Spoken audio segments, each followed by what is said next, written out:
Hey everybody, I'm Elysia Buss, host of Horsepower Empowerment Through Connection, and today I have the great honor of getting to interview my dear friend, Jake LaRue, who is currently located in Asheville, North Carolina. He's working at Horse Sense of the Carolinas with Shannon Knapp, where he is the Equine Specialist, and he is the co-facilitator of Military Horse Sense. Am I saying that right? Military Horse Sense, fundamentals of supporting veterans with equine therapy. Equine therapy. And what's so fantastic about this is Jake is a veteran himself. He was in the United States Marine Corps, and he was a tactical air control. He was a radio operator for the tactical air control party. That's a mouthful right there, in Desert Storm and Desert Shield, as well as a conflict in Somalia. And Jake can tell us more about the very interesting role he played in that job.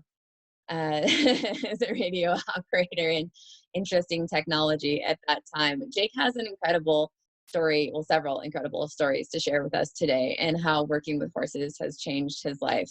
And I feel so incredibly honored to be able to have this interview with him today as he shares his full story for the first time. So Jake, thank you so much for being here today with us. Well, thank you very much for having me. It's an honor. I've been following your journey as well, and you're quite inspiring. So I'm happy to be a part of that. Thank you, my friend. As are you. As are you. So why don't we start from the beginning? Okay. Well, first thing I want to do is introduce my my co-facilitator here. Yes, your sweet pupper. This is my Potamus. She is a rescue pit bull. She came out of Greenville, South Carolina, and she was part of a fighting ring and has a lot of scars to show for it. But she's also about the sweetest thing on the planet. And I love her story as well because it represents mine. And I don't prejudge from past experience, and don't hold a stigma about us because of where we've been and who we've been in our past. We are capable of change and healing. And I'm living that, and so is she. That's beautiful. And as far as where to start, where to, man? Well, you enlisted in the military at age 17, and it was it Dania Beach? Am I saying? Dania Beach, Florida. In I was Florida. born in Dania Beach, Florida, which is a small town on the coast of South Florida, on the east coast of South Florida, wedged in between Fort Lauderdale and Hollywood, Florida. So I was born in 1970, so I was a teenager when the whole big spring break thing was going on in Fort Lauderdale. Had a lot of fun with that as a kid. Sure. I was a bit of a beach rat, and honestly, I could swim before I could walk. I grew up boating and sailing and surfing and swimming and diving and all that sort of thing. And you were a professional sailor. I was later on in life in the early 2000s, early to mid 2000s. I was racing professionally, Southern Ocean Racing Conference. I worked on a boat for the Latin Division president of Sony Music, a little 36-foot boat called Spider Glide, and cool. We had a lot of fun with that. We did a couple of major things. We raced from Fort Lauderdale to Montego Bay, Jamaica, a little over 900 nautical miles. We came in third place in that race, and we're the second smallest boat to ever complete it. Crew of 7 and 4 days, and 90-mile-an-hour winds and 40-foot seas, and we blew up everything we had in our sail inventory except for 3 sails. It was intense. But yeah, I've had some interesting experiences. I joke about if I was to ever write my full life story, people would call it fiction. We might just have to do a documentary on that, like later when I go to Asheville and we can be around the horses, so we can have a really beautiful backdrop, and we'll just share it all. Right on. Yeah. So yeah, born 1970, grew up in Dania Beach, Florida. I was 17 years old when I enlisted in the Marine Corps. I had to get a parental waiver signed to be able to complete my enlistment. And I enlisted both for patriotic reasons and for personal reasons. I wasn't a good student. I had no college prospects. I was causing a lot of chaos and problems at home. And it was pretty much looking at my options. But I grew up in a military family. not career military, but every man in my family history, dating back as far as we can track, served in the military. And I think thank you for your service. Thank you for your support. I always figured at some point in time I would enlist and I would serve. One of my grandfathers was Army Air Corps, and my father was Air Force. So the intention originally was to go into the Air Force. But in the 1980s, I was a kid who listened to a whole lot of Motley Crue and Guns N' Roses and had hair down on my shoulders. And when I walked into the Air Force recruiter's office, I basically kind of got blown off. So I went to one of those little strip malls where you have Army, Navy, Air Force, Marines in a line.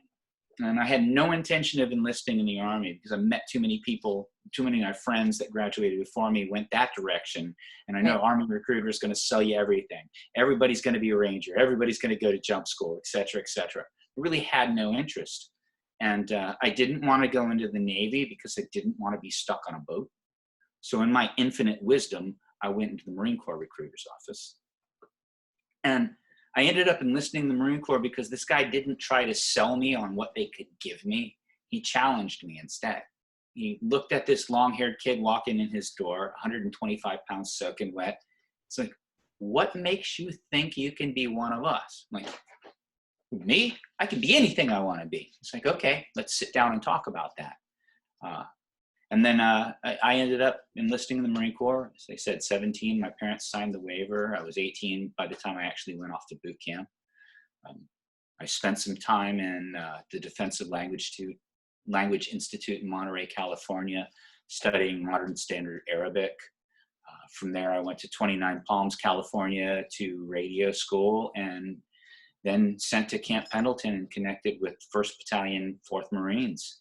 And I ended up part of Battalion Landing Team 1-4, radio operator for a tactical air control party. And if you're not familiar with that is, we were the guys at that point in time who spotted targets for airstrikes and mortars and artillery and that sort of stuff. So I was one of the first generations of Marines to use a laser to mark targets for airstrikes, which the Persian Gulf, we participated in that. And if you were around during those times, we had live coverage 24/7 of what was going on in the war. And you would see these pictures of a bomb going right down an air vent on a warehouse. Well, some guy like me was pointing the laser at those targets and marking it for those bombs. So it was pretty interesting. Yeah. And how far were you away from the different explosions that occurred?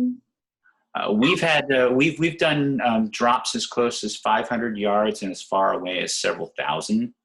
I was close enough to one where I lost a good portion of my eyebrows from the flashback. And the most interesting one we had was actually in training. We had a naval gunfire white phosphorus round bounce off a target and hit the bunker right over our head. Thank God it didn't go off. Yeah. Sounds a bit intense. I have a little more issues than missing some eyebrows after that one. Probably, yeah. So I did 2 deployments overseas. One, routine Westpac, which is traveling across the Pacific and seeing, being a force in readiness anywhere that we were needed. And on my first deployment, we were sitting in the Philippines in August when Saddam Hussein invaded Kuwait. And we went to our next stop in Hong Kong. And I think it was August 18th that we got our orders to make haste to the Persian Gulf. Our unit has the distinction of seizing the first piece of Kuwaiti land back from the Iraqis and the very last piece of Kuwaiti land back from the Iraqis. Wow. We spent a lot of time over there. And we went back about 6-8 months after we got back to the States. We headed back over again and did training with the Kuwaiti Army, and stuff got ugly in Somalia, and we deployed to there. And that was my last trip overseas. And what was it like engaging with the people on that native land? Primarily, I was based off of a boat, and the only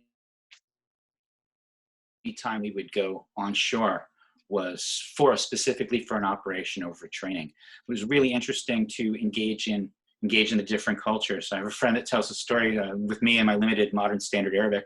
We were trying to move from one place to another, and camel herders were moving their herd of camels in between us and where we needed to go. And there's a photograph somewhere of me standing in the middle of the desert arguing with the guy about how they needed to get out of our way. But culture was very different. We were actually, at that point in time, we were welcomed where we were at. We were invited. And it's sad to say, but that's the last definitive war that America won.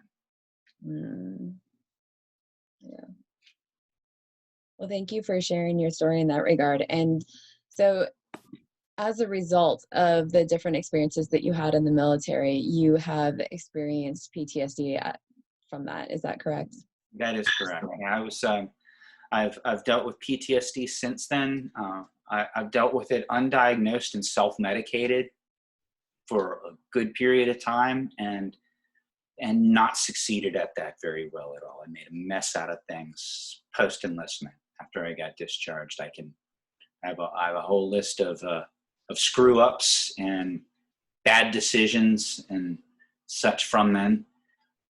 And that's what led me to where I'm at this point in my life. I ended up living in New Orleans 2010 and was literally trying to drink myself to death. I call it my leaving Las Vegas period.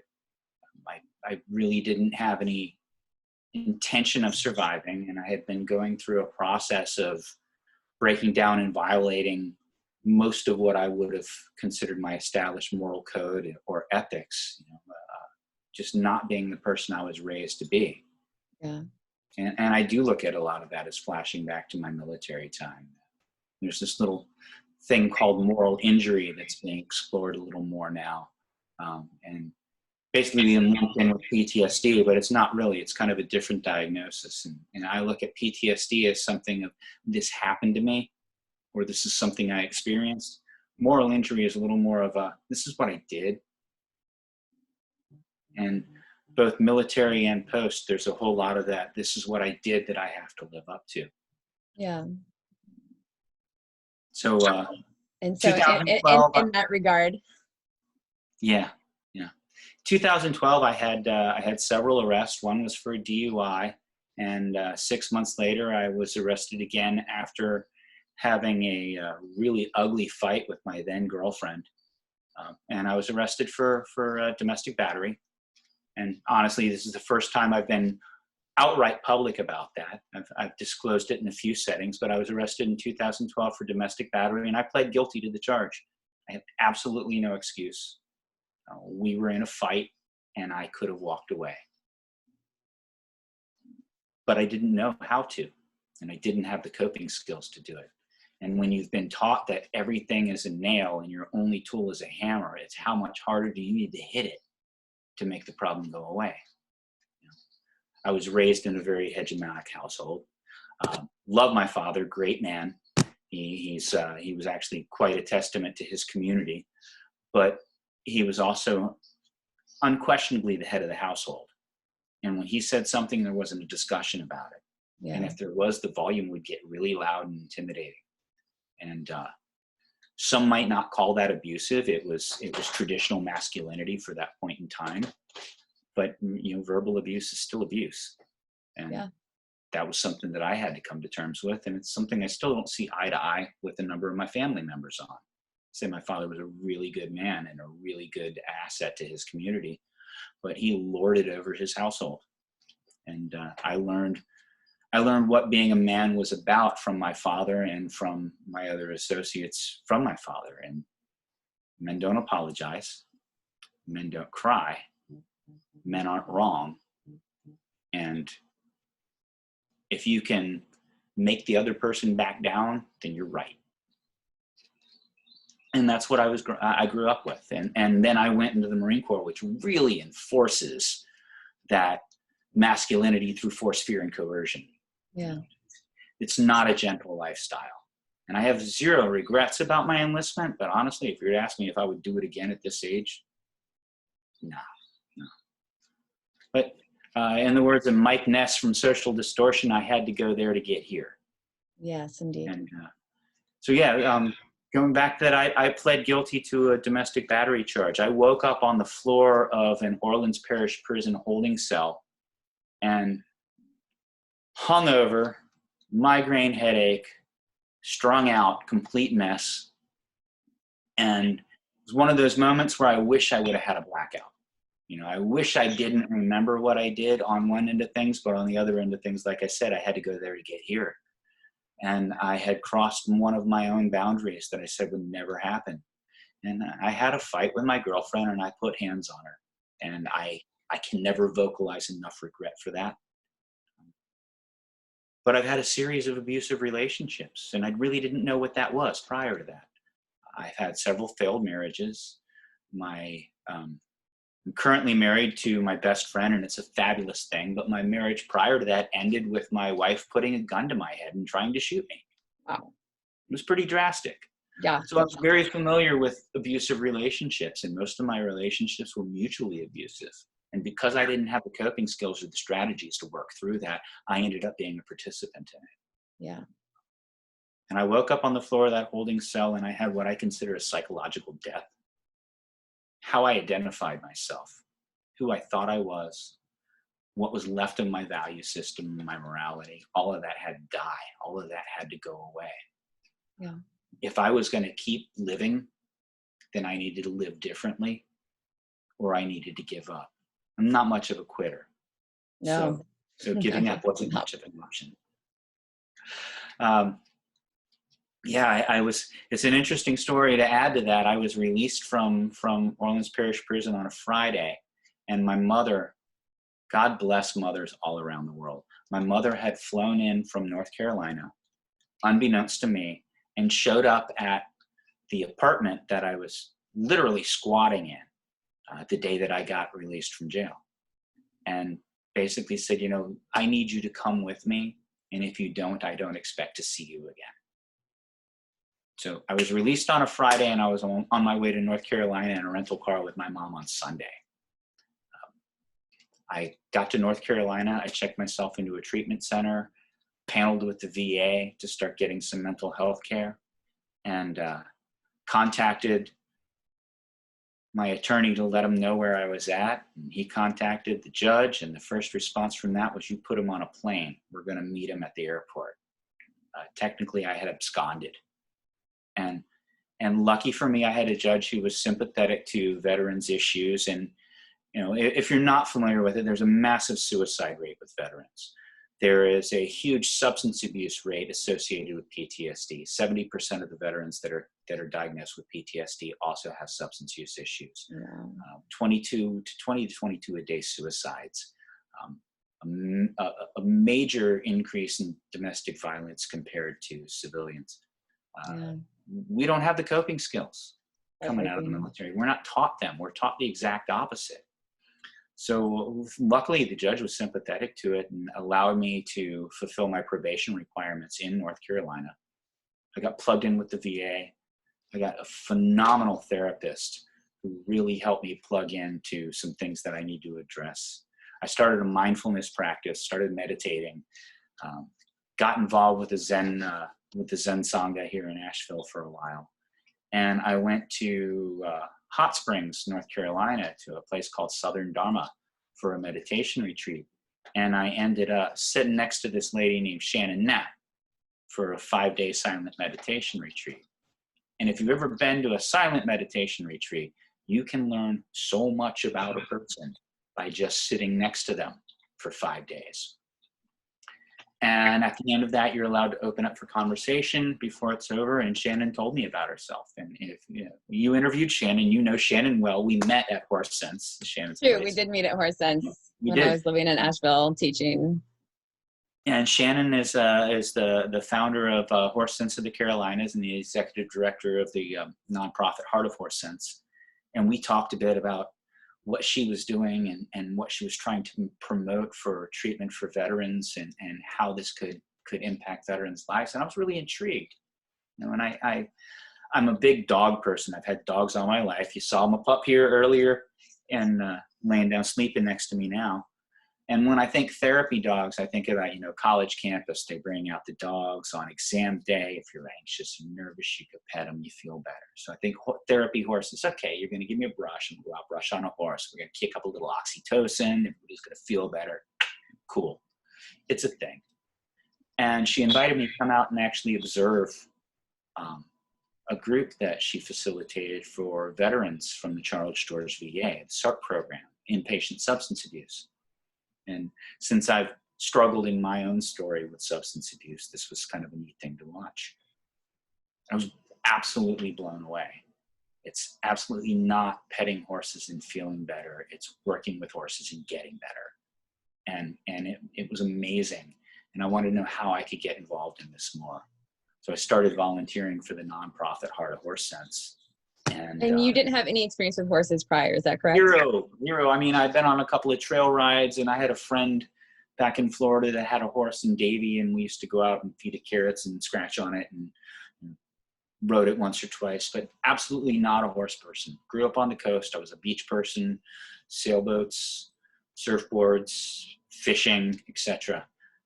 Not even on my radar. In fact, I used to insist that I would never be happy living anywhere that I couldn't smell salt in the air. And here I am in the Appalachian Mountains. Yeah. And I've been here as long as I've been anywhere in my adult life. And I've been at the same job for longer than I've held any job in my adult life. And I couldn't be happier in it. You know? And a huge part of that is the horses. Yeah. So I was blown away, and I started volunteering for Heart of Horse Sense. And it's really funny. It's a joke, but it's true. I was always there. And Shannon put me on payroll, so I would go home when I was off the clock. Since she lives there. She's like, you know, it's really nice that you're here all the time, but could you just go home? Yeah, I'm going to put a tent out in the Big Valley pasture. You guys don't need to worry about it. I'll show up at feeding time in the morning. Just tell me what stall, you know, I know where the scoop is and the scooper and the barrel. I'm good. Let's do this. Right. But yeah, she told me early on, she's like, look, we, as you know, in equine therapy and equine assisted learning and equine assisted psychotherapy, nobody gets rich doing this. It's not the kind of industry that you get into if you intend to make money, and the overhead is astronomical. So it's one of those things that you have to get into for a labor of love. And I think that I demonstrated that in my volunteering and my participation. And she put me on staff and started the process of mentoring me and training me as an equine specialist. And since then, I've gotten EGALA certified. I've been trauma-focused EAP trained through natural lifemanship. I'm military designated through EGALA now, so we can facilitate groups specific to veterans and individual veterans through an adaptive sports grant from Congress. Awesome. I've become the president of the board of directors for the nonprofit Heart of Horse Sense, and got my bachelor's in social work so I could learn a little bit more about the systems behind, not so much the individual issues, but the systems behind the trauma that we experience in the way that, in the way that our country inadvertently or intentionally helps perpetrate that across gender, across minorities, across individual stigmas and individual issues and mental health and criminal records and etc. And you just finished that at age 47, correct? I got my bachelor's degree at 47 years old in 2018. I'm proudly a summa cum laude, straight A student, 4.0 graduate, but at a cost.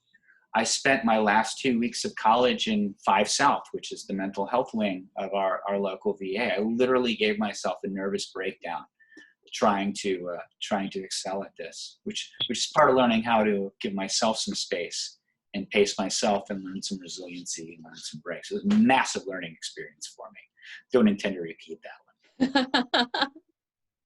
But also the breakdown, I'm like, more college is fine, just not the breakdown part of it. But coming from a personal recovery perspective, I think it was a huge learning experience, and it's now part of my story and part of an asset in addressing issues with other people that have been where I've been, is that recovery is not linear. There are slide backs, there are fallbacks. A relapse in substance abuse is not the end of the world. A relapse in mental health is not the end of the world. What wasn't happening prior to? What can you do to readjust? What can you change moving forward? How can you learn how to pace yourself? How can you learn to establish your boundaries? Yeah. And it's an ongoing process. And I look back at my stay in the hospital, and there's a few veterans that I met there that are now integral parts of my own community, my own life, and my own recovery, as well as me being able to provide the equine facilitation that's aiding them in their recovery. Beautiful. So yeah, there's so much there. And then you also facilitate programming and help like first responders and at-risk youth and people who have been sex trafficked. Is that right? That is correct. Heart of Horse Sense, as a nonprofit, supports education, training, and facilitation of services for at-risk youth, first responders, veterans, and survivors of sexual trafficking and domestic abuse. One of my first counseling jobs was working for a place called the Relationship Center, facilitating a domestic batterers intervention program for convicted batterers. And when I first started facilitating that program, it was with the co-facilitator, and she insisted that I never bring up my personal story and in my own experience with domestic violence. And 6 months into working with her, she left, and I stayed on facilitating the group solo. And one of the first things that I did was went against what she suggested and told my classic guy specifically where I came from, what my experience was. And it was a game changer, because we could address the fact that so many of us have been raised with a concept of masculinity that doesn't involve backing down and doesn't involve compromise and doesn't involve hearing our other partner. We're not taught the skills of connection. We're not taught the skills of self-regulation. We're not taught how to be wrong or how to apologize or how to back off. And these are things that I definitely learned from horses, more so than anywhere else. You know, I can't walk into an arena with my armor up and expect a positive response from horses. I can't be uncompromising in my requests. I have to make that connection, and I have to build that relationship. I have to build that mutual trust and understanding. I forget where it comes from, but one of my favorite quotes related to horsemanship is that you don't train a prey animal or flight animal that could kill you in the blink of an eye. You don't train them. You prove to them that they can trust your judgment better than their own instinct. How do I do that? What do I need to change in myself to be able to do that? And I was set up with the perfect partner to learn that way. My first time I showed up volunteering at Horse Sense, I was matched up to groom this, at the time, 18-year-old quarter horse named Honor. And Honor was a 3-day eventer. And from what I understand about his background, is that he was told what to do, when to do it, how to do it, and there was no compromise. It's going to happen now. You know, he's the kind of horse that you knee in the chest to pull the girth tight, rather than going through incremental adjustments. So his go-to was to be oppositionally defiant. I mean, you touch him with a grooming brush and he snaps at you. You go to tighten his girth and he snaps at you. So funny thing about that is, when I started spending a lot of time at Horse Sense, and we are, if you're not familiar with Horse Sense, we're a Pirelli ranch. A very large one. It's like 100 and something acres out there, isn't it? Yeah, 110, 120 acres. At any time, there's 25 to 28 horses on the ranch. And Shannon's husband, Richard, is a Pirelli trainer, or has been a Pirelli instructor. I think he's on a leave of absence at the moment because, 120 acres is a whole lot of ranch to take care of. It is. And he's mentored me in my horsemanship, where Shannon has mentored me in my EAL, EAP. But everybody that's there is matched up with a staff horse. And initially, when I started sticking around, Shannon says, I've been watching you and I've been watching these other horses, and I think I've got the perfect match for you. I said, yeah, great. Who's that? She says, Honor. I said, but Shannon, he's an asshole. She goes, yeah, I know. So, and he's not actually any more than I am. But our go-to, whenever challenged with something that made us uncomfortable, was to buck up against it, to push back. If I'm insecure, I'm going to push back. Yeah. And I had to really learn how to drop that defensiveness, because, you know, him and I are going to fight if I don't. And he's about 1,000 pounds and I'm about 160 soaking wet, and it's not going to happen. Not going to work out well. I had to, trying to make friends with him was a multi-year process. Yeah. Developing his trust was huge. And it was incredible. It was an incredible learning experience for me. I think I've learned more from that horse about myself than any therapy I could have had. And I've never actually been involved in equine assisted psychotherapy as a client. Mm-hmm. It's been the natural horsemanship journey that's shown me so much about myself. That's so cool. I learned how to plug into my feminine side through horses.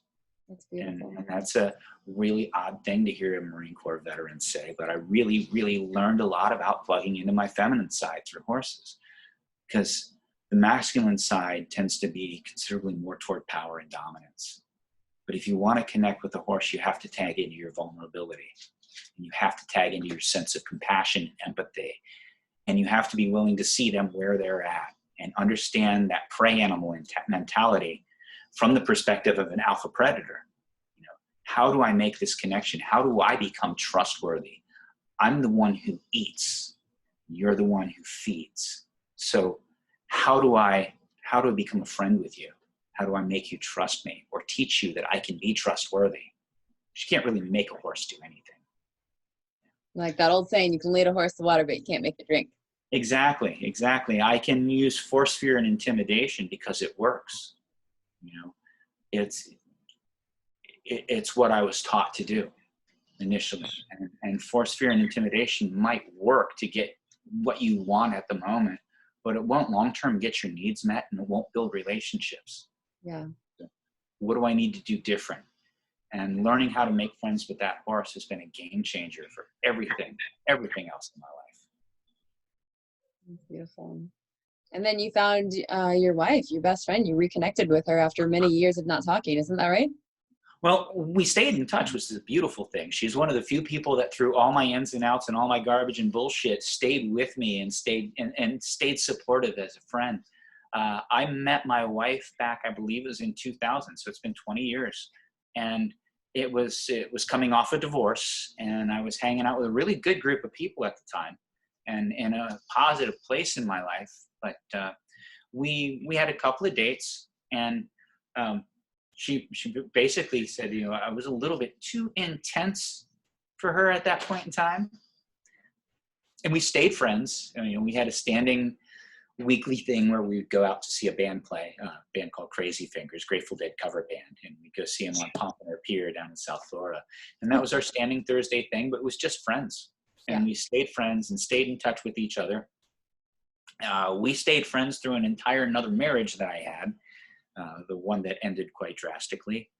And somewhere in all this, she moved to Asheville, North Carolina, a number of years before I ended up here. And when I moved up here, we reconnected and we started spending time together and rekindled what was there before. And because I was a different person than I was when we met, and because I've been learning these things that I've been learning and gone through this recovery process for myself, we became romantically involved. We've been married for a little over a year now. We've been cohabitating for 7 of those years. And I have zero regrets, and I can't totally speak for her, but I don't believe she does either. We do really well together. I've learned how to communicate and talk and express struggles and difficulties that I may have without the aggression factor coming in. That's without fantastic. it. You know, because it used to be, if it rubbed me the wrong way, hit it. You know, if it, you know, anything that's an antagonist is an enemy. And that's not true. Some antagonists, some things that rub you are there to teach you. Yeah.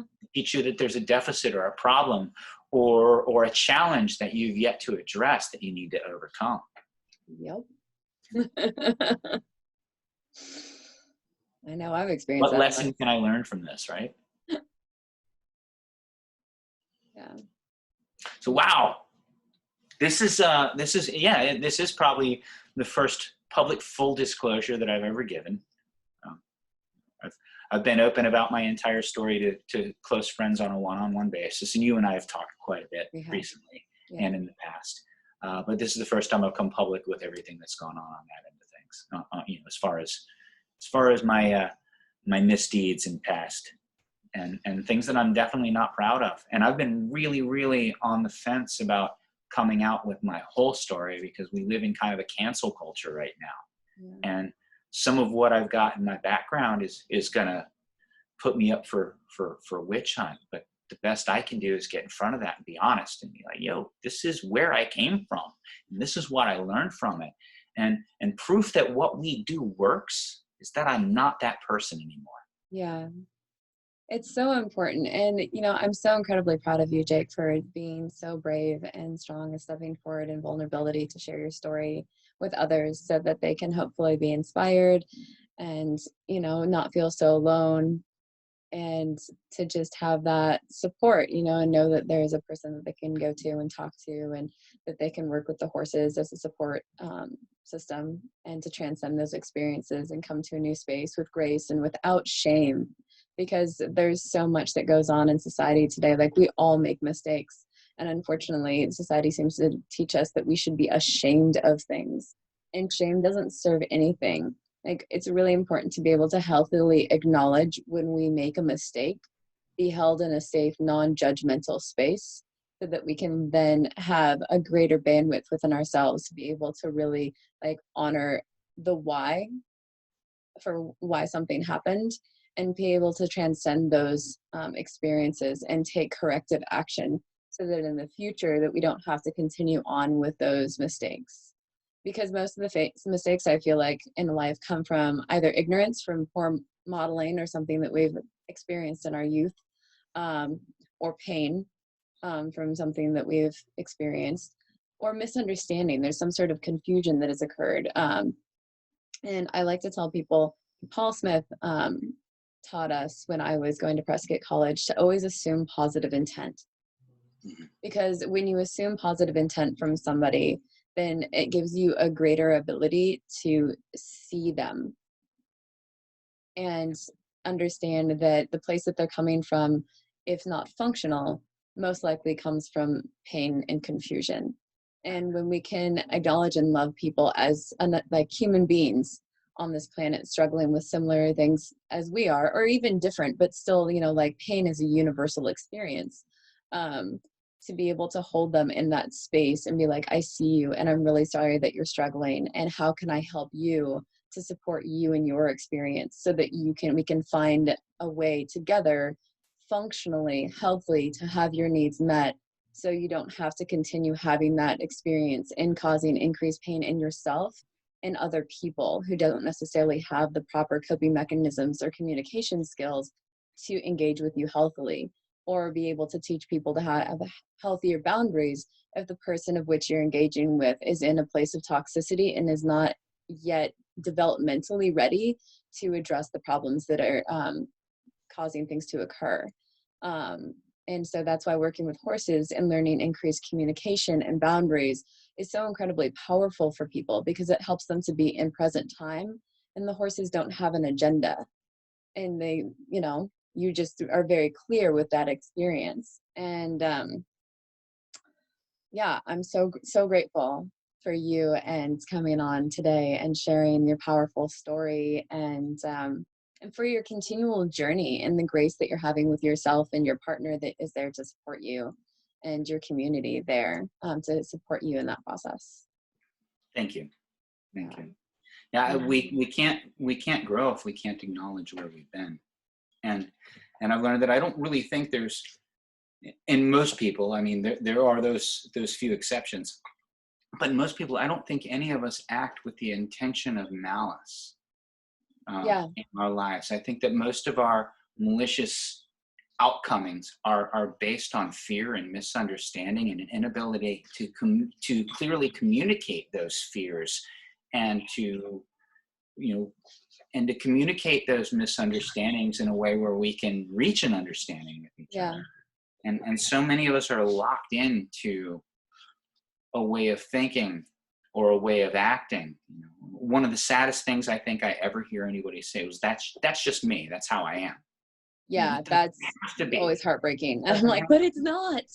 But it's It not. doesn't Please have to don't be that stay at way. that. Please don't stagnate like that. No, totally. Please grow. Please expand. Please absorb new knowledge and absorb new experiences and allow it to alter the way that you view the world. Because, you know, everybody out here really kind of wants the same thing. You know, we all want to be appreciated. We all want to be understood. We all want to be cared for. Yeah. And we all want to pursue our own happiness. And we have such a tendency to let our inability to express that or to understand somebody else's desire to do the same without getting in each other's way.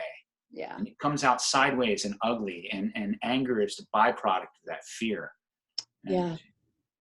And it's, I got so tired of being angry. I had two modes for so long. I understand. I was either angry or I was apathetic, and I didn't know how to feel anything else. And I spend most of my time now between confusion and joy. Wait, why is this happening? Oh, great, I fixed it. Oh, wait, why is this happening? Yeah, exactly. You know, there's heights and midlines, but not the lows that there used to be. Yeah. No, I hear you. And now you've even come to the point where you have your own horse, right? I do, and I could not let this go by without talking about my boy Blackjack. I know. I'm just like, come on, we gotta come back to Mr. Blackjack. Oh, and the evolution of this I talked about a few years ago, where I had to spend a little stint in the hospital to get a readjustment. And while I was in the hospital, somebody that's very near and dear to me and part of the Heart of Horse Sense volunteer family said, you know, I think you really need your own horse. You need that kind of focus and that kind of relationship in your life. And she couldn't have been more right. So I bought a 14-year-old Tennessee walking horse named Blackjack for $2. And he's the first horse that I have completely restarted. And he's the polar opposite of my partner, Honor.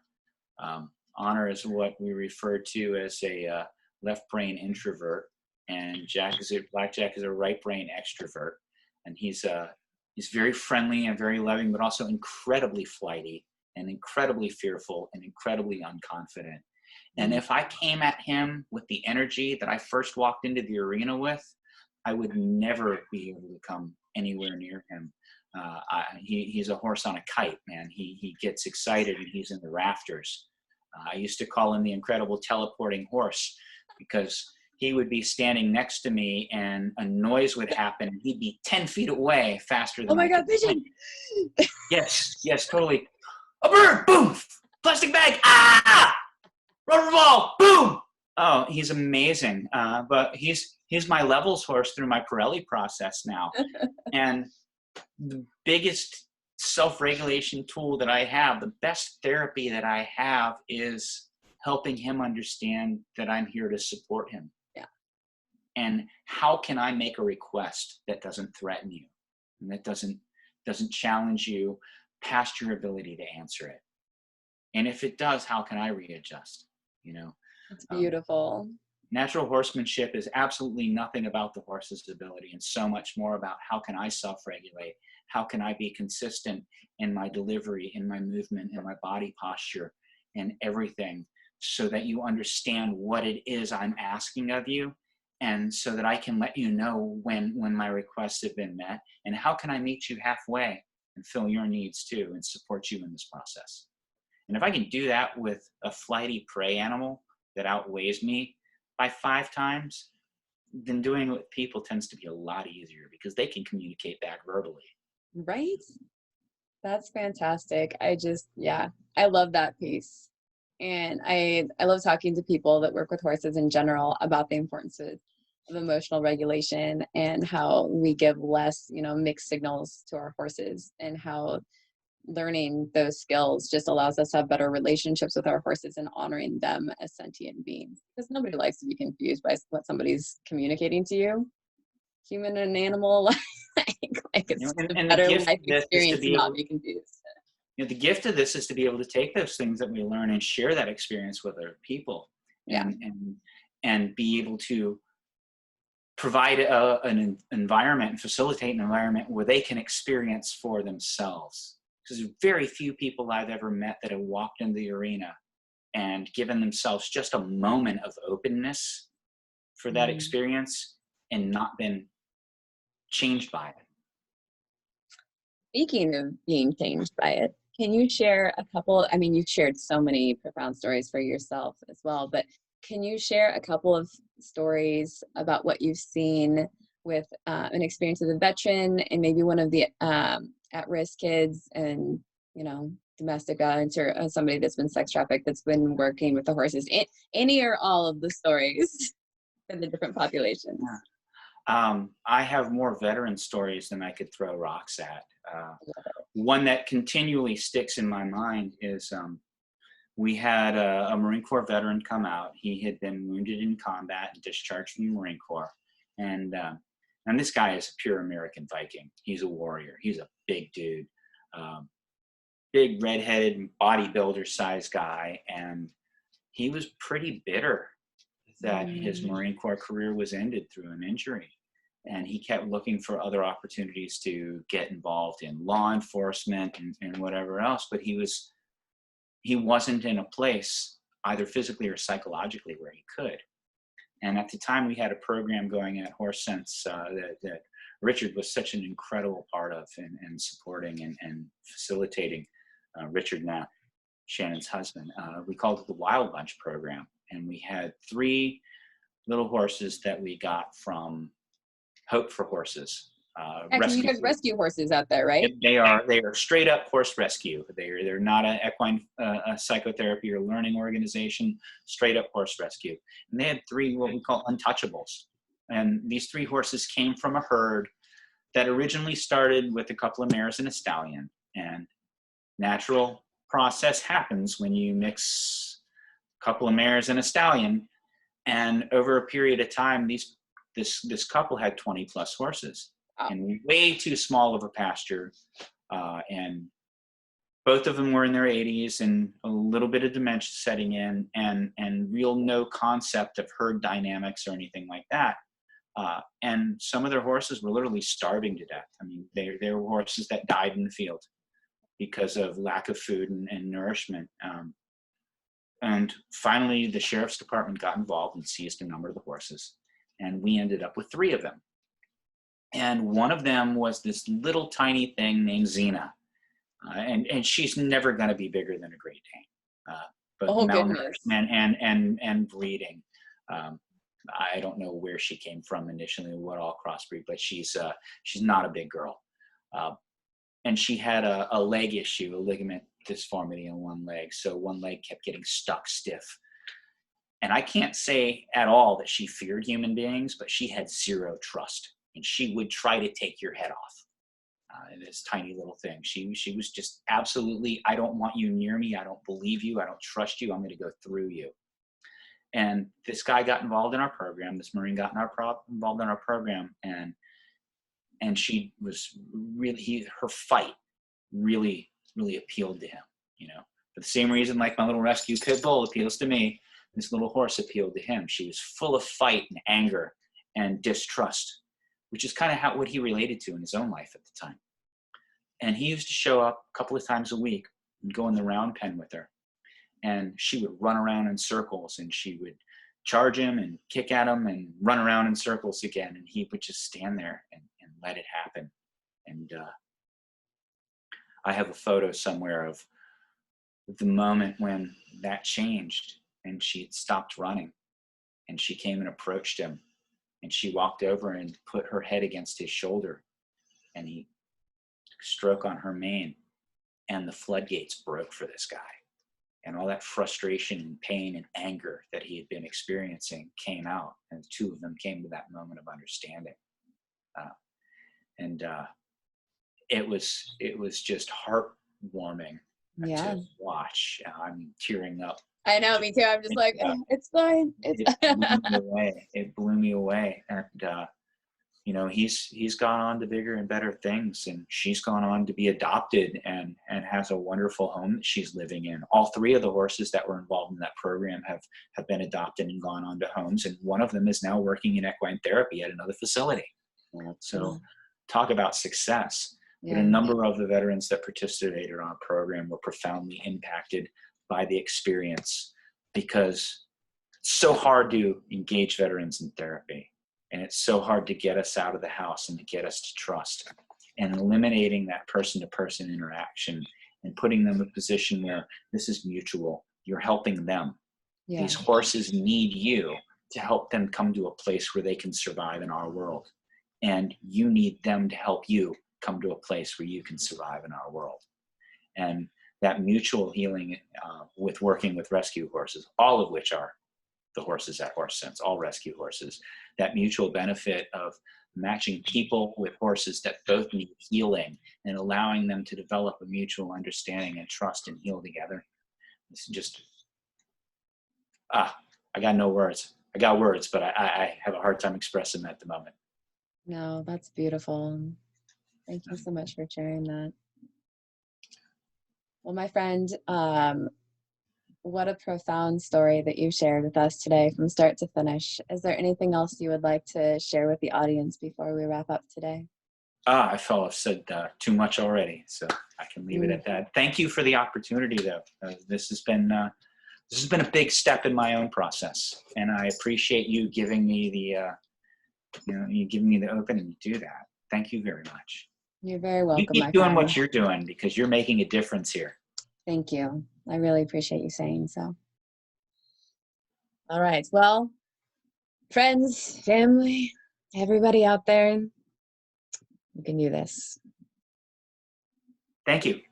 Bye and thank you. Until next time, everybody.